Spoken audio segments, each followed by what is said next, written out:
Oswald's rifle, a 6.5 millimeter Mannlicher Carcano rifle, was determined by the firearms experts to be the murder weapon.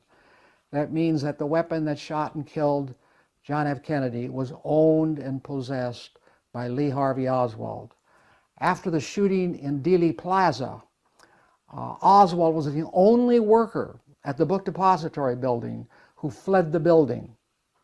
45 minutes later, Oswald shot and killed Officer J.D. Tippit of the Dallas Police Department when Tippit stopped him on the street to question him. A half hour later, at the Texas Theater, Oswald resisted arrest by pulling his gun on the arresting officer.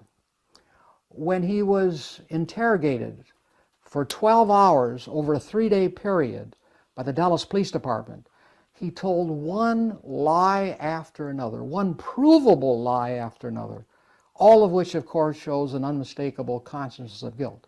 So on the issue of Oswald's guilt, I want to say I'm satisfied, not just beyond a reasonable doubt, but beyond all doubt of his guilt. To me, it's not even an open question. In my book, like with Oswald's guilt, I have a summary of why there's no conspiracy. I set forth 32 pieces of evidence which point away from the direction of a conspiracy. Let me just give you 4 or 5 of them right now. Number 1,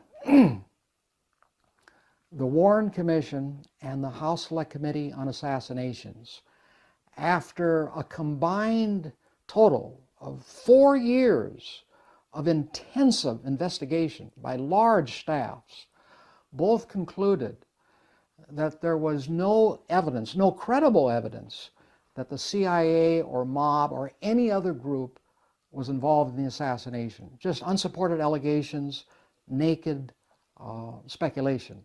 Now that's very, very relevant. Some people just dismiss this. Oh, that's just the HSCA, that's just the HSCA and the Warren Commission. But when you make a tremendous effort to find out if there's any evidence, when you make a tremendous effort to find out if there's any evidence of the existence of something and you don't find any, that's very powerful circumstantial evidence that that thing you're looking for doesn't exist. Number 2, the FBI checked out every breath that Oswald breathed from the moment he arrived back into the United States from the Soviet Union on, I think it was June 13th, 1962, up to the day of the assassination. They conducted a total, the FBI, of 25,000 interviews with respect to this investigation.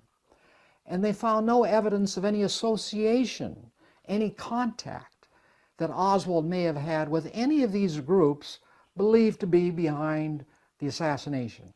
Nothing, no meeting them on the street or sending a letter, telegram, carrier pigeon. It didn't make any difference. No contact by Oswald with any of these groups.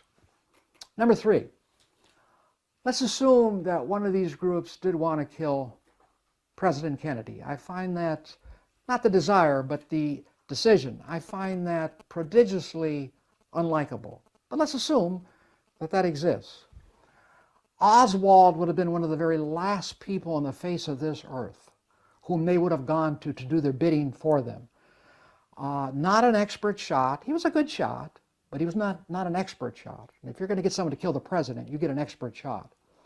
Had a $12 mail order rifle, notoriously unreliable, extremely unstable. I mean, here's a guy that defects to the Soviet Union pre-Gorbachev. Even today, who in the heck defects to Russia? He gets over there, desperately wants to become a Soviet citizen. They turn him down. What does he do? Oh, he slashes his wrist. He tries to commit suicide. Ends up in a hospital. Just the type of guy that the CIA or mob would want to rely upon, to commit the biggest murder in American history.